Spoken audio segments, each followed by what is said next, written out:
e përdori Partia Socialiste pushtetin, infrastrukturën, administratën e qeverisë së saj për të bërë vota, padyshim që po. A e kanë ndikuar rezultatin e zgjedhjeve makineria e patronazhizmit me njerëz që të dinë edhe zorët e barkut, kush je me kë je, ku të punon gruaja, burri, fisi e farefisi, ku të pikon çatia e të tjerë. Padyshim që po. Opozita mund të rendisë edhe një 20 arsye të tjera për humbjen e zgjedhjeve, por a e votuan Partinë Socialiste ata fshatarët që kanë shkullur pemët apo braktisur fermat e tyre me mollë pjeshk, e shkojnë punojnë në fermat e grekëve, sepse këtu nuk kanë ku të shesin prodhimin. A e votuan Partinë Socialiste ata që derdhin qumshti në rrugë, sepse tregun e ka pushtuar qumshti që vjen nga Serbia pasi prodhimi vendas nuk mbrohet. A e votuan Partinë Socialiste ata që protestojnë duke hedhur domate e kastraveca në rrugë sepse prodhimet e tyre nuk shiten për shkak të kostos së lartë, pasi subvencionet janë shumë të ulta. A e votuan Partinë Socialiste ata pensionistët e gjorë që për një shpërblim qesharak derdhjen në paratë të gjata e na bëjnë ti më shirojmë. A e votuan Partinë Socialiste mira të moshuar që mezi presin paratë e fëmijëve nga jashtë për të bler ilaçet e për të paguar dritat. A e votuan Partinë Socialiste ata prindër që kanë mbetur të vetëm nëpër shtëpi e ku nuk dëgjohen prej vitesh zëra fëmijësh? A e votuan Partinë Socialiste ata që enden dyerve të spitaleve pa ilaçe e qajnë para kamerave se po vdesin sepse nuk bëjnë dot as kimioterapin?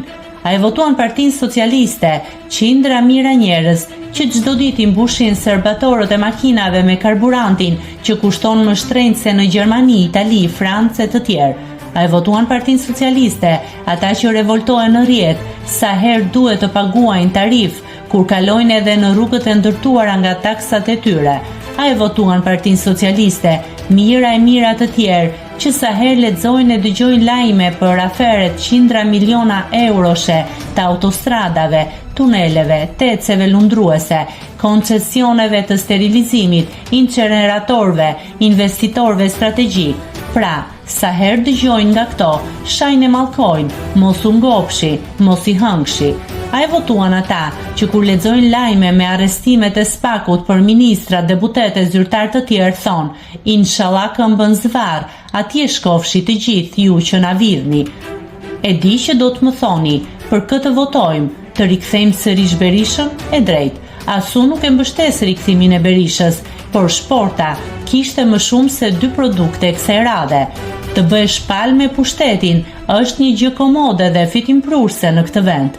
Unë kam zgjedhur të jem një zë kritik, pavarësisht kush ka qenë në pushtet, sepse mendoj se të jesh kritik i shërben më shumë vendit, shoqërisë dhe demokracisë, por përse duhet që unë apo disa të tjerë si puna ime ti kërkojnë llogari qeverisë për fermerët, për pensionistët, për mungesën e ilaçeve, për korrupsionin, për taksat e larta, për çmimin e karburantit e për të tjera probleme që prekin njerëzit drejt për drejt, kur vetë ata nuk shqetësohen, madje duken edhe të lumtur. Ndaj, unë kam vendosur ta respektoj vendimin e sovranit. Kjo është demokracia. Nëse klikoni mbi butonin subscribe, do t'ju shfaqen të gjitha publikimet tona. Ju ftoj t'i bëni subscribe kanalit, të pëlqeni videot dhe të lini komentin tuaj.